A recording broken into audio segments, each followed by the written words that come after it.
My first experience of the San Luis Valley came on a family car trip when I was 11.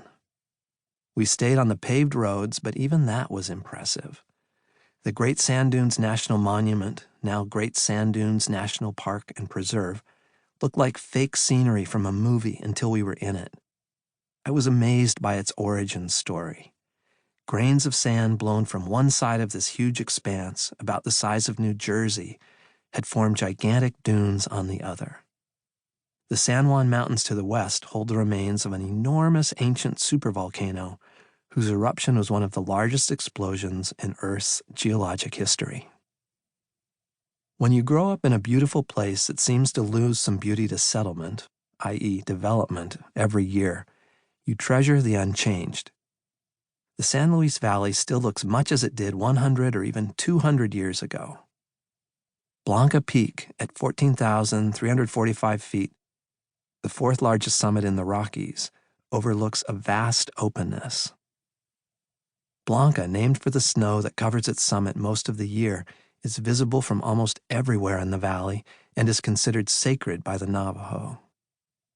The range Blanca presides over, the Sangre de Cristos, forms the valley's eastern side. Nestled up against the range just north of Blanca are the amazing sand dunes. The valley tapers to a close down in New Mexico, a little north of Taos. It's not hard to picture the indigenous people who carved images into rocks near the rivers, or the Hispanic people who established Colorado's oldest town, San Luis, and a still working system of communal irrigation in the southeastern corner, or a pioneer wagon train. Pronghorn antelopes still roam, as do feral horses and the occasional mountain lion. It's also not hard to see a through line between the homesteaders of the 19th century and the people who move out there today. The land is no longer free, but it is some of the cheapest in the United States. In many respects, a person could live in this vast empty space like the pioneers did on the Great Plains, except you'd have a truck instead of a wagon and mule, and some solar panels, possibly even a weak cell phone signal, and legal weed.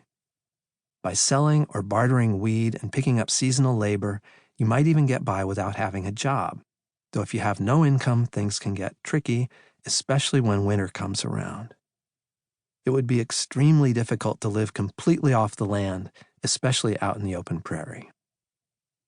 I left Colorado for college, and again for grad school, and finally for New York and my city-loving wife. But on my office wall hangs my last Colorado license plate from 1990. Family kept me coming back on visits, and often I'd meet up with old friends.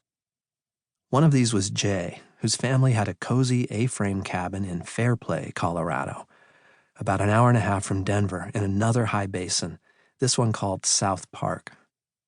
Mocked as a backwater by the animated TV series, South Park is a great foil to the busy, popular Interstate 70 corridor that leads to ski areas like Copper Mountain and Vail. It's windy, mostly treeless, and sparsely populated. Jay's family A-frame was in trees at the valley's edge, but it got famously cold there in the winter, and often even in the summer. We did a lot of cross-country skiing in the backcountry and joined up with friends for parties there, starting in high school and continuing for many New Year's Eves after. In 2016, a Denver magazine called 5280 asked me to write about South Park.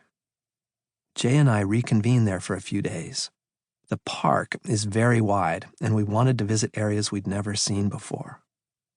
A local offered directions to one particularly remote area, musing that, quote, "Once you're on 53, you'll swear you'll never find your way back." We headed there the next afternoon and found a place nearly devoid of people that was overlaid with dirt roads from a moribund 1970s subdivision that had never taken off, just as in the San Luis Valley.